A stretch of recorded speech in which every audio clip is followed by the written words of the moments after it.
Welcome. I trust this video finds you well. The topic of conversation today is all about the top mistakes, the frequently encountered blunders and boo-boos made by burnout survivors whilst launching their biz in search of a thriving life. Now, I posted about this a few days ago on social platforms and it sparked quite a response. So I thought it worthy to have this conversation in greater depth through this video medium. Now, this message about mistakes encountered, it does actually ring true for me. It actually resonates. It means a lot for me. If you've been following me for a while, you'll understand that I too am a burnout survivor. Okay, well, in a prior life. And I departed my career to launch my own business in search of that thriving life. Okay, and I encountered dead ends, slammed doors, and as I said, some errors in my ways that cost me time, cost me energy, and cost me money. I want to prevent that happening for you. I wish to empower you to take a few, not shortcuts, but to accelerate that trajectory, okay? You start making some real wins now without hopefully encountering some of the hurdles that I did and that some of my clients encountered before engaging myself. So, number one, and this is pertinent particularly for those that have come from a burnout experience. Mistake one is failure to do the inner work first. I have seen repeatedly people in burnout wishing to escape work, knowing that it was work that made them unwell, and they immediately launch into a business. Okay, they launch into a business without healing. Potentially they're launching into a business with the victim mindset. Big blunder there, okay? That won't serve you or a business very well. I also see those that have transcended from victim into survivor mode, still disconnected from themselves because they haven't yet identified or connected with their new identity. Because you as a burnout survivor, you're no longer the person you were in your career prior to burnout. Okay, so burnout has grown you, it's morphed you, it's scarred you. Okay, so we need to reconnect you with you again. Now, what does this look like? Okay, you need to understand your energy. What is your energy cycle? How can you work with your energy rather than forcing your way through it or working around it, working against it? Also, how can you nurture your energy? Now, nurturing energy, it is so much more deeper than your time or me time. Okay, it's not about the fortnightly massage. It goes so much more deeper than that. It's all about what brings you joy in life and how can you amplify that? How can you lever off that? What drains you and how can you mitigate? How can you control that drain? Now, as a little hint for draining items, most of them relate to people, relationships. And when it comes to relationships, the best way to mitigate that drain is actually reestablishing boundaries. Okay, make note of that. If you don't have a pen and paper already in front of you, you better go grab one.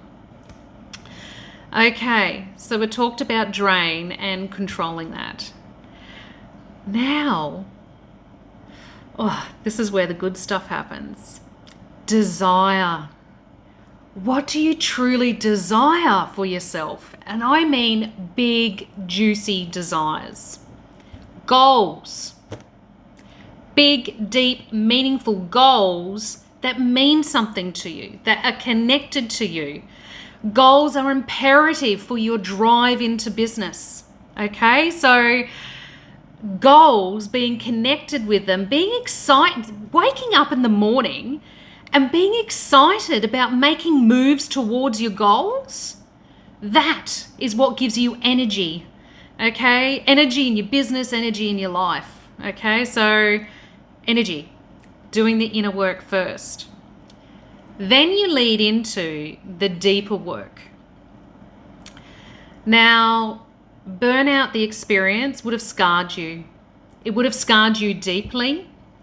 Quite often, the burnout experience relates to a deeper misalignment of values. So your values at some stage have been infringed upon.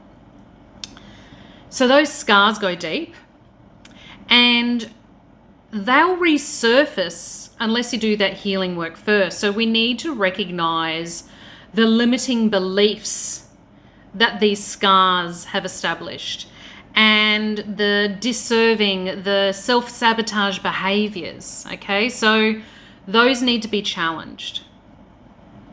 Moving on from that, again, some deep work. What is your life's purpose? What is your mission to service? And what are those personal values? Okay, so once you accomplish all of that, you have a thorough understanding of who you are and you get excited about that person.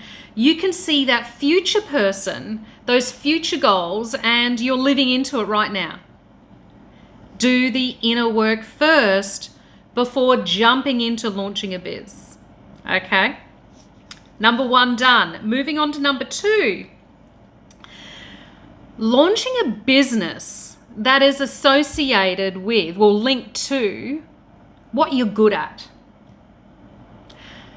So many people launch a business based upon what they were doing in their career, what they were doing in their job. For example, PTs, often personal trainers, often start out in the gym. Okay, dabble there.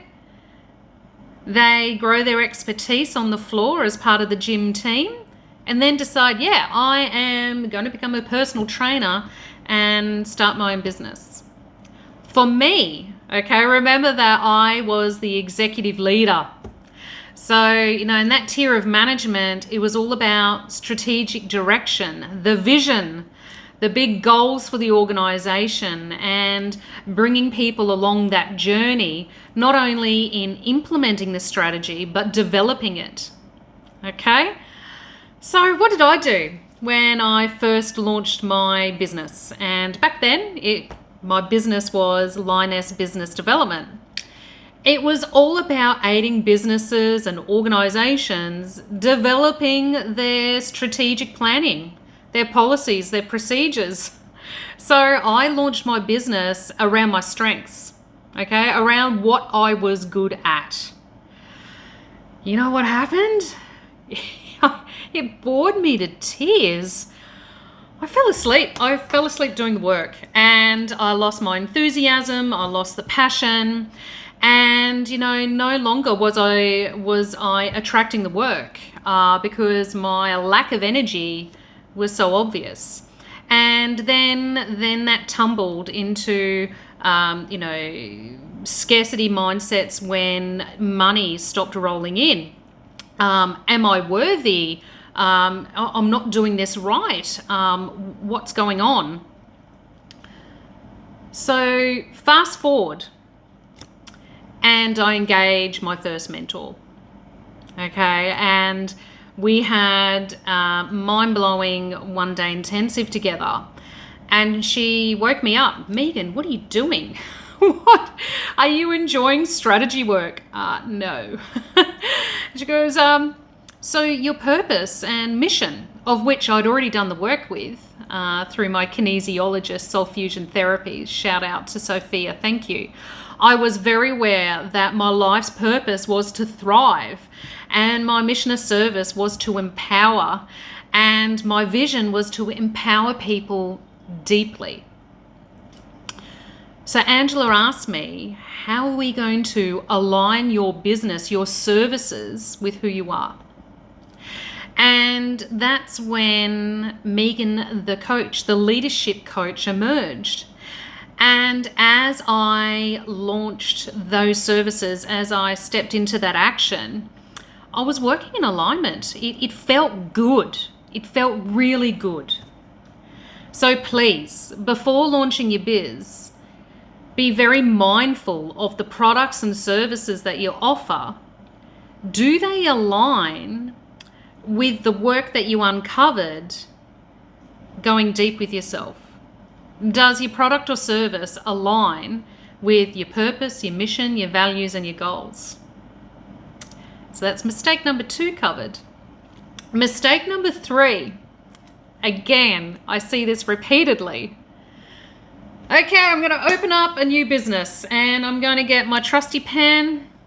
I'm going to create a to-do list. First things first, I have to organize my branding. I need to get a business card. I need to establish a website. I need to just get things rolling. Wrong. Wrong to-do list. You're getting caught up in work items that can be completed at a later time. First things first, your to-do list should be identifying your product and services, obviously, but then you need to look at your message speaking to that product or service. This is very important work, and because I fell into this trap myself, okay? Your message, drill down into specifics. Become the specialist rather than the generalist. My error when moving into leadership mentoring or leadership coaching is that I was too generic. I was too bland, and my services, I was speaking to many. My current mentor made mention of I was just throwing mud against a wall. I was just splattering everyone with messages because I was not specific. I was a generalist expert. Specialize.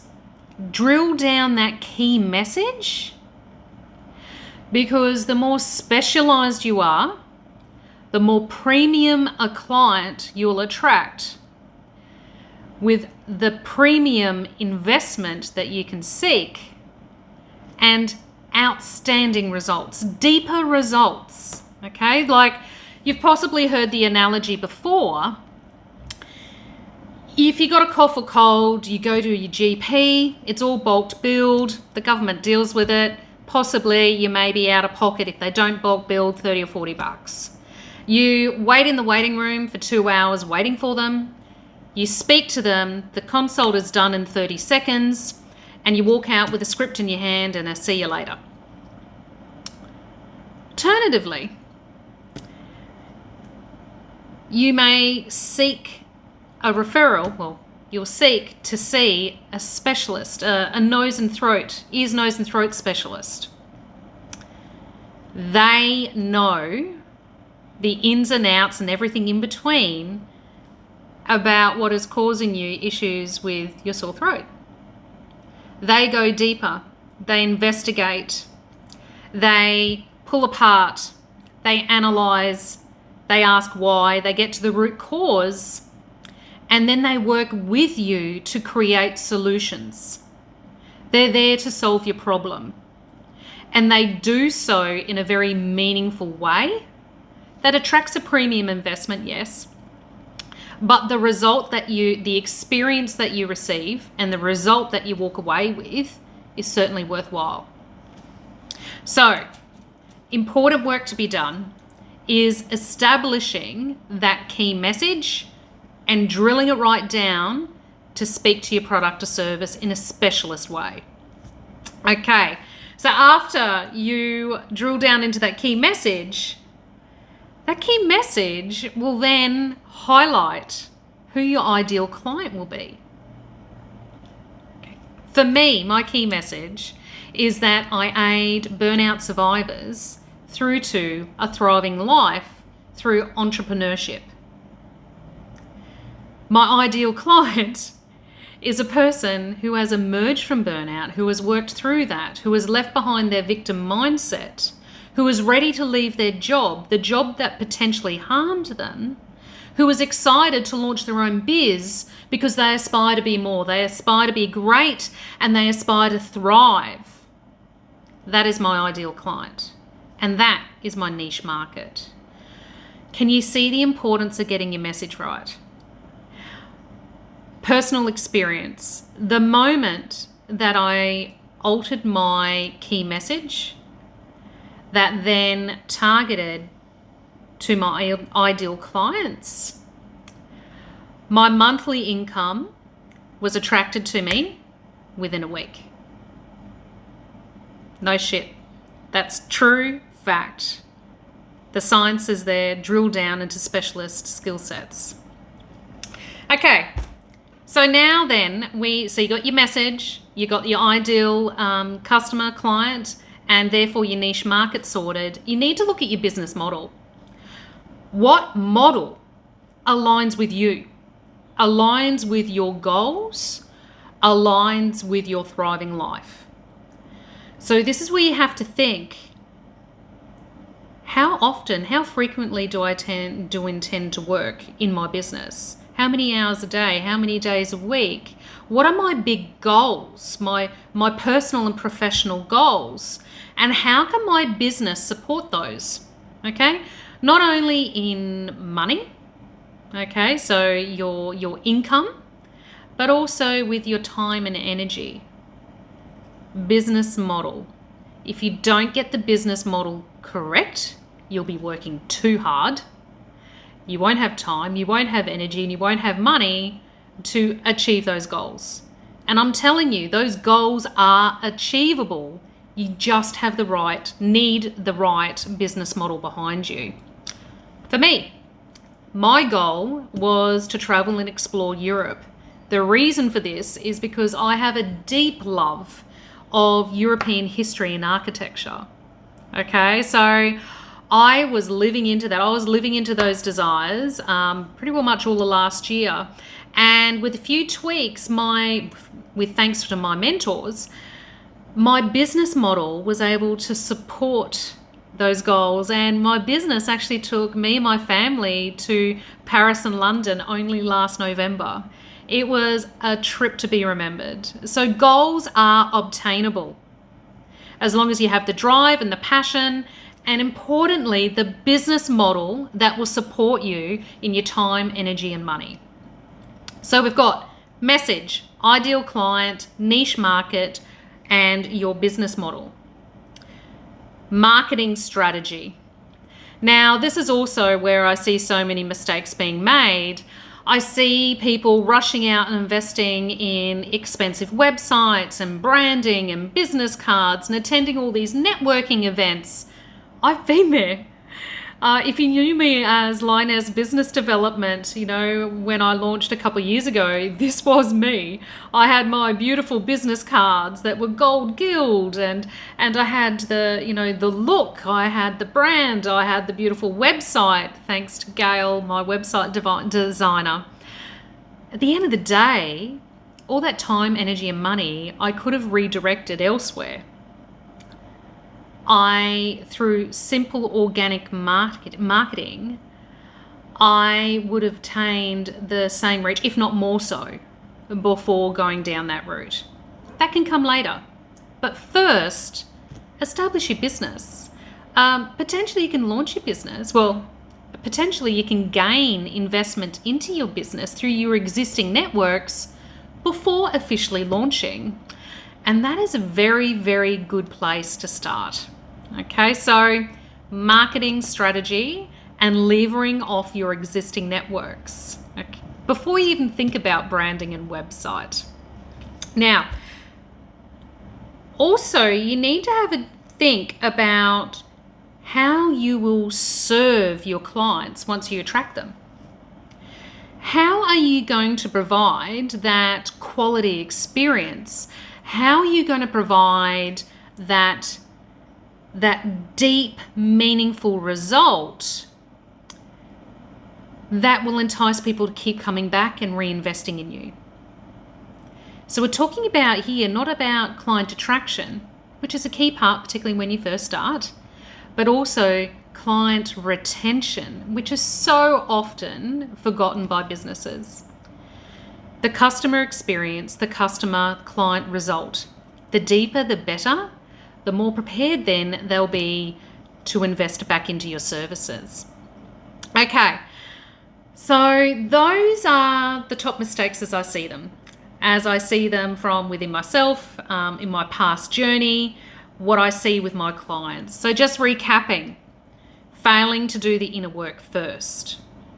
Okay, following on from that, launching a biz that is based around services that you're good at, rather than being aligned to your true self. And thirdly, getting busy in the wrong to-do list.